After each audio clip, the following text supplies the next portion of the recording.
అలానే మిసేశ్వరరావు, గరికపాటి నరసింహరావు గారు, అలాగే చాగంటి కోటేశ్వరరావు గారు. తెలుగు వాళ్ళకి ప్రపంచంలో ఎక్కడున్నా ప్రత్యేకంగా నేను పరిచయం చేయాల్సిన అవసరం లేదు.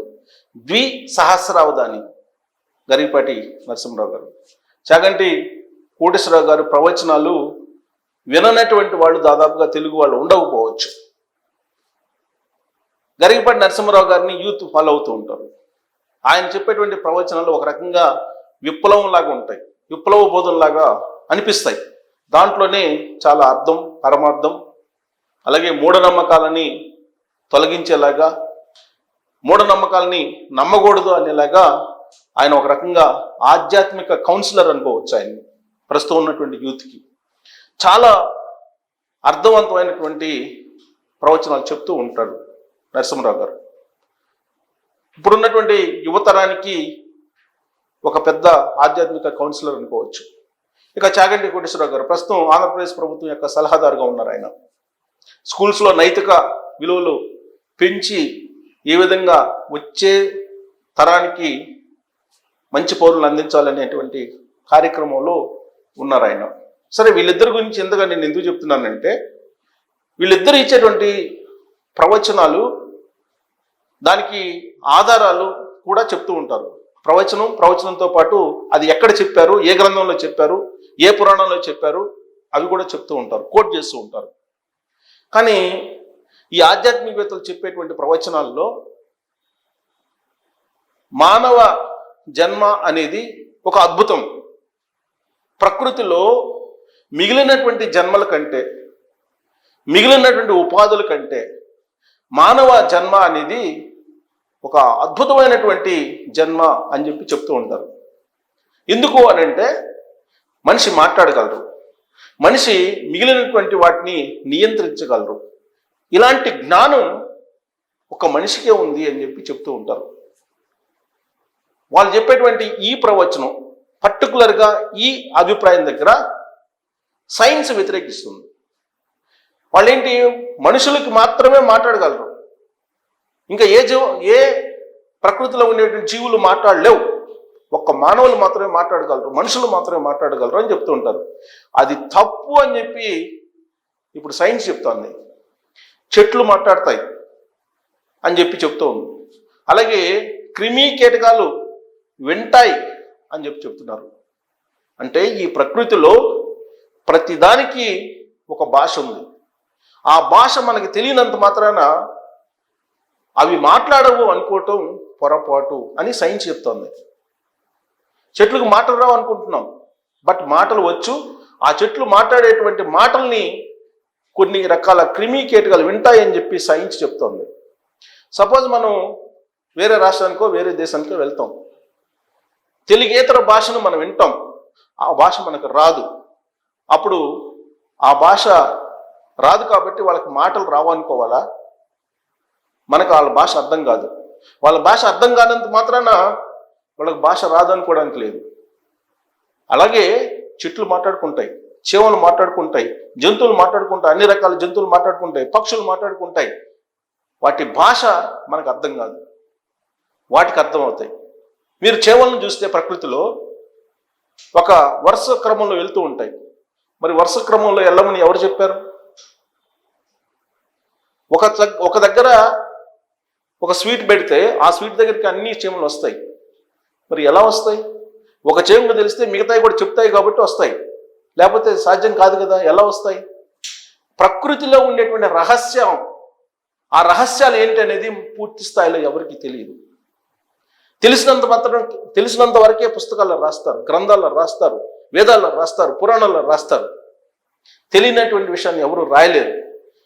మనకి తెలియనంత మాత్రాన అవి మాట్లాడుకోలేవు. మానవ జన్మ చాలా పవిత్రమైనది, మానవ జన్మ లాంటి అద్భుతమైన జన్మ మరొకటి ఉండదు అని చెప్పి అనుకోవడానికి లేదని చెప్పి ఇప్పుడు సైన్స్ చెప్పినటువంటి ఆధారం ప్రకారం మనం భావించడానికి అవకాశం ఉంది. ఏంటి ఆధారం? చెట్లు మాట్లాడతాయి అని చెప్పి యూనివర్సిటీ చెప్తుంది, సైంటిస్టులు చెప్తున్నారు.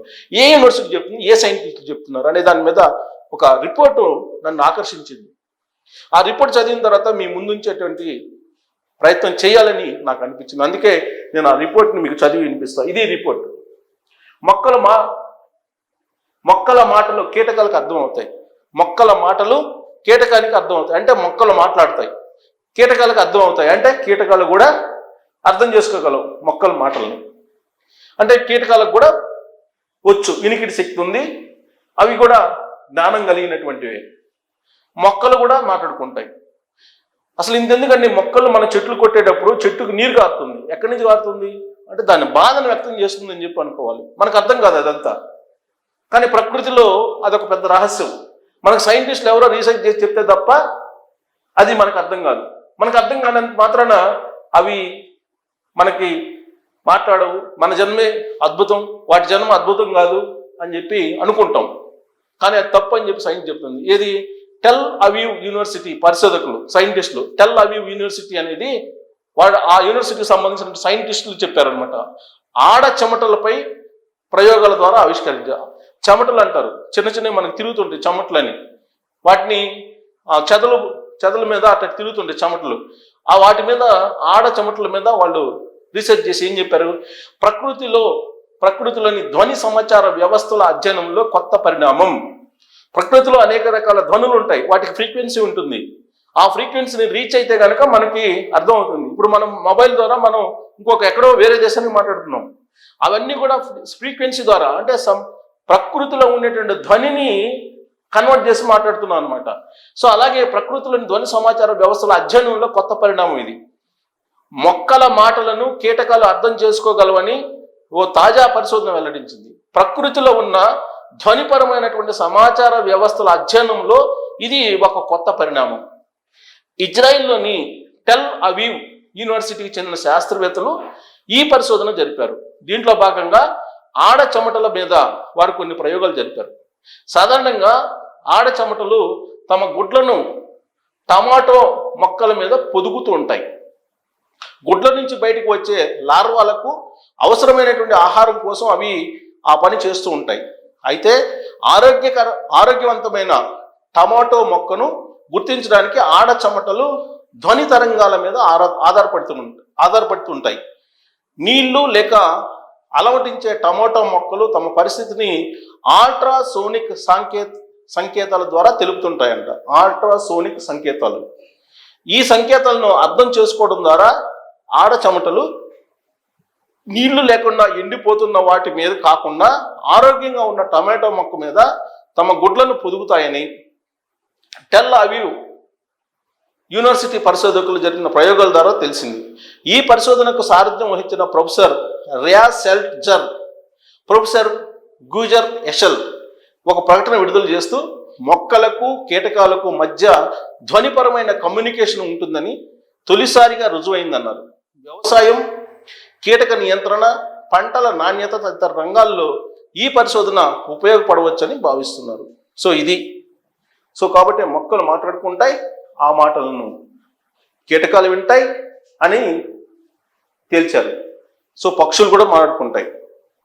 చిలకల జీవితం ఎలా ఉంటుంది, తాబేలు ఏ విధంగా ఉంటుంది, ఒక్కొక్క దానికి ఒక్కొక్క ప్రత్యేకత ఉంటుంది. సింహం ఎలా ఉంటుంది, పులి ఎలా ఉంటుంది, ఇవన్నీ ఉంటాయి. సింహం వేటాడుతుంది ఆకలైనప్పుడు, ఆకలి కానప్పుడు వేటదు. వేటాడిన తర్వాత, చంపేసిన తర్వాత దానికి కావాల్సిన రక్తం తిని వెళ్ళిపోతుంది. అది అడవిలో ఉన్నట్టు మిగతా జంతువులకో లేదా పక్షులకో లేదా ఇతరత్ర వాటికి వదిలిపెట్టేసి వెళ్ళిపోతుంది సింహం. మళ్ళీ ఆకలైనప్పుడే అది వేటాడుతుంది. పులి అలా కాదు, పులి తీసుకెళ్ళి దాచిపెట్టుకుంటుంది. సో ఒక్కొక్కదానికి ఒక్కొక్క ప్రత్యేకత ఉంది. ఇప్పుడు మనకి బాగా దగ్గరగా ఉన్నటువంటి పక్షుల్ని తీసుకుంటే మన జీవితం వాటి ద్వారానే తెలుసుకోవచ్చు. కోడి ఉంది, కోడి పిల్లలను పొదుగుతుంది, ఒక స్టేజ్ వరకు పెంచుతుంది, ఆ తర్వాత తరివేస్తుంది. అదే ఆ కోడే పిల్లల్ని తరివేస్తుంది. సో అది జీవిత సత్యం. అందుకే పిల్లల్ని చిన్నప్పుడు మాత్రమే మనం సరిగ్గా చూసుకోవాలి, ఆ తర్వాత మన దగ్గర ఉండటానికి లేదు, వాళ్ళ పాటికి వాళ్ళు పెరగాలి. అలాగే ఈ ప్రకృతిని మనం అర్థం చేసుకోవటం, అలాగే ప్రకృతిని మనం ఆస్వాదించడం అనేది అపారమైనటువంటి జ్ఞానం ఉండాలి. మనకు ఉండేటువంటి పరిధిలోనే ఆలోచిస్తూ ఉంటాం. కొన్ని పవిత్రమైనటువంటి పక్షులు, జంతువులు ఉంటాయి. కొన్ని గూళ్ళు ఉంటాయి. ఆ గూడుల్ని అసలు ఎలా అల్లేస్తాయో పక్షులు. బహుశా ఏ ఇంజనీర్కి కూడా ఆ గూడికి సంబంధించి ఆ గూడి అల్లికని గురించి తెలియదేమో. పిచ్చుక గూళ్ళు కాకుండా అవేవో కొన్ని గూళ్ళు ఉంటాయి. మన ఈత చెట్లు వాటి మీద ఎక్కువగా వేలాడుతూ ఉంటాయి. సో కొన్ని ప్రకృతి పరమైన అద్భుతాలు అవి. అంత మాత్రం చేత అవి ఆలోచించలేవు, ఆలోచన పరిజ్ఞానం ఉండదు, వాటికి మాట్లాడలేవు, వాటికి ఏమీ తెలియదు అనుకోవడానికి లేదు. ఆకాశ మార్గాన ఒక క్రమ పద్ధతిలో వెళ్తూ ఉంటాయి పక్షులు. మనం అనేక సందర్భాల్లో చూడొచ్చు మనం. మరి వాటికి ఆ క్రమ పద్ధతిలో వెళ్ళమని ఎవరు చెప్పారు?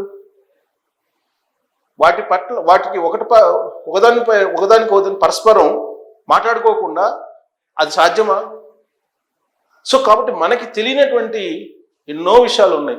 తెలియనంత మాత్రాన అవి పనికిరావు, మన జన్మ అద్భుతం అని చెప్పి అనుకోవటం అనేది ఎంతవరకు కరెక్ట్? మరి దీనికి ఏ ప్రవచనం చెప్పాలి? మరి ఒక పుస్తకాన్ని చదివినప్పుడు ఒక్కొక్కరికి ఒక్కో రకంగా అర్థం అవుతుంది. సో ప్రకృతిని ఎవరు ఎలా అర్థం చేసుకుంటే అలా అర్థం అవుతుంది.